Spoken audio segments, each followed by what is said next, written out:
میں آپ سے یہ کہنا چاہتا ہوں، قرآن اس محبت سے مسلمان پر بزرگ ہو یا بچہ جوان ہو یا بوڑھا، مرد ہو یا عورت، اس انداز سے قرآن سے محبت کر سویڈن کے گستاخوں اور خنزیروں کو پتہ چل جائے مسلمان کا جذبہ قرآن سے اور دین سے آج بھی زندہ اور تابندہ ہے۔ عین قربانی کے دن مسلمان نماز عید ادا کر رہے تھے اور مسجد کی باہر سویڈن کی گستاخ اور بدنام حکومت نے عراق کے ایک نیاد جو سویڈن کے اندر رہتا ہے اس بدماش کو اجازت دی کہ ہاں تو قرآن کی بے ادبی کر سکتا ہے۔ قرآن جلایا گیا۔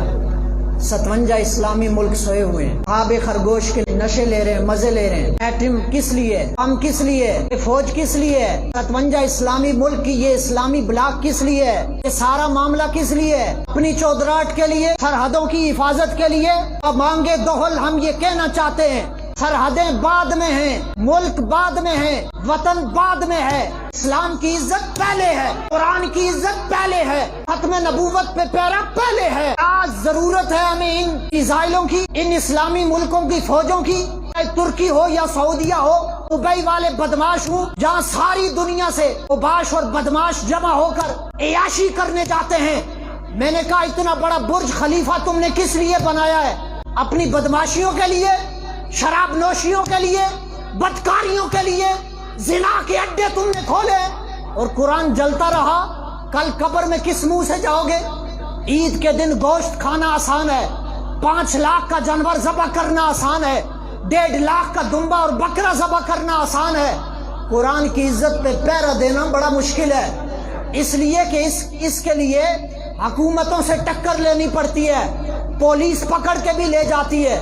غیرت ہماری مر چکی ہے، مجھ سمیت ہم سب کی مر چکی ہے، تمام اسلامی ملکوں کی مر چکی ہے۔ 20-30 لاکھ کا اجتماع حج کا کس لیے تھا؟ 2 چادریں پہن کر اپنی بخشش کے لیے جمع ہوئے تھے بس۔ فلسطین تو لٹ رہا ہے، کشمیر تو لٹ رہا ہے، آپ ٹکا بوٹی کھائیں، آپ باربیکیو کھائیں، فلسطین والے کیا کھا رہے ہیں؟ ہے کسی کے پاس جواب تو کھڑا ہو کے دے جواب۔ کشمیر والے کیا کھا رہے ہیں؟ کئی سال ہو گئے، وہ تو لاک ڈاؤن میں پڑے، حیثیت ہی بدل گئی، اب تو ان کے لیے کوئی بولے گا بھی نہیں، اب تو ان کے لیے آواز بھی نہیں کوئی اٹھائے گا۔ یہاں اپنے سیاسی لیڈروں کی عزت کے لیے ہر کوئی بولتا ہے، یہاں مسجد کا خطیب ممبر پہ بیٹھ کے اگر دین کے لیے بات کر دے تو اپنے لیڈر کی عزت کے لیے خطیب کو بھی بندے نہیں دیکھتے، امام کو بھی نہیں دیکھتے کہ نماز پڑھ کے گئے۔ میں نے کہا ضرور دل کھول کر آپ اپنے لیڈر سے محبت کریں، کروڑوں اربوں لیڈر ایک طرف، قرآن کی عزت سب سے اعلیٰ ہے، دین کی عزت سب سے اعلیٰ ہے، ہماری عزتیں ساری قرآن کی عزت پہ قربان۔ اس دین کے لیے نبی پاک علیہ السلام نے پتھر کھائے، اس اسلام اور دین کی عزت اور بقا کے لیے حضرت امیر حمزہ کے کلیجے چیرے گئے ہیں، نکالے گئے، چبائے گئے، اور تم تو قربانیاں کر رہے ہو۔ عین ذی الحج قربانی کے دنوں میں امام علی مقام نے قرآن کی عزت بچانے کے لیے کربلا کو سجانے کے لیے سفر اختیار کیا تھا۔ آج سارے اپنے کھانے پینے والے معاملے میں مسلمان ہیں، قربانی بھی اس لیے کرتے ہیں کہ گوشت کھانا ہوتا ہے، سسرال کو راضی کرنا ہوتا ہے، بہن بھائیوں کو گوشت دینا ہوتا ہے، بتانا ہوتا ہے چودھری صاحب قربانی کر رہے ہیں، حاجی صاحب قربانی کر رہے ہیں۔ میں نے کہا یہ آسان دین ہے، یہ سارے کر سکتے ہیں۔ مزہ تو تب ہے سارے اسلامی ملک قربانی کے دنوں میں جب قرآن جلایا جا رہا تھا الٹیمیٹم دیتے، معافی مانگو اور آئندہ کے لیے پکا وعدہ کرو، نہ قرآن کی عزت پہ بات آئے گی، نہ بانی اسلام کی عزت پہ بات آئے گی، ورنہ یہ میزائل بھی تم پہ کھول دیں گے، یہ فوجیں بھی تم پہ چڑھائی کر دیں گی۔ لیکن ہم تو غلام ہیں، غلام ہیں، روٹی بند ہو جائے گی، IMF سے قرضہ کیسے ملے گا؟ میں نے کہا بے غیرتی کی روٹی سے اچھی ہے کہ مر جاؤ سارے۔ قرآن جلا دیا گیا، کس منہ سے نمازیں پڑھنے آتے ہو؟ کس منہ سے الحمدللہ پڑھتے ہو نماز میں؟ کس منہ سے قل اللہ پڑھتے ہو؟ کس منہ سے ذبح کرتے بسم اللہ اللہ اکبر پڑھتے ہو؟ اس قرآن کے لیے میرے مصطفیٰ نے 23 سال لگائے ہیں اور ایک لمحے میں قرآن جلا دیا جاتا ہے۔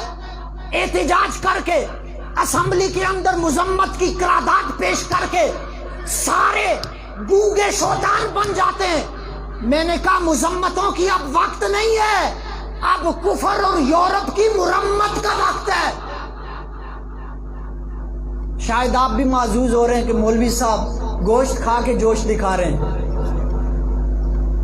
یہ ایمانی جذبہ ہے، یہ اسلامی جذبہ ہے، یہ قرآنی جذبہ ہے۔ اور قرآن جلانے والے کے لیے جس جوان نے پتھر پھینکا پولیس اسے پکڑ کے لے گئی۔ یہ ہے مسلمانوں کی غیرت، یہ ہے 57 اسلامی ملکوں کی غیرت۔ کہاں گئے حرمین شریفین کے خادمین؟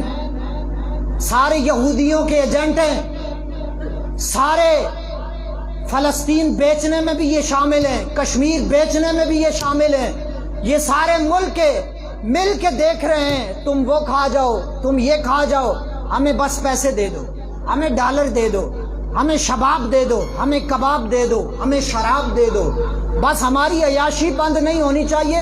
عراق بھی جلتا ہے تو جلتا رہے، برما جلتا ہے تو جلتا رہے، فلسطین جلتا ہے تو جلتا رہے، قرآن بھی جلتا ہے تو جلتا رہے۔ ہم سب کو اپنے اپنے پلیٹ فارم پہ بیدار ہونے کی ضرورت ہے۔ آپ دیکھ لینا، چند دنوں کے اندر دیکھ لینا، ہمارے ملک میں بھی جتنے برسر اقتدار ہیں، جتنے اقتدار پہ ہیں یا حزب اختلاف میں ہیں، کوئی ایک بندہ بھی نہیں بولے گا۔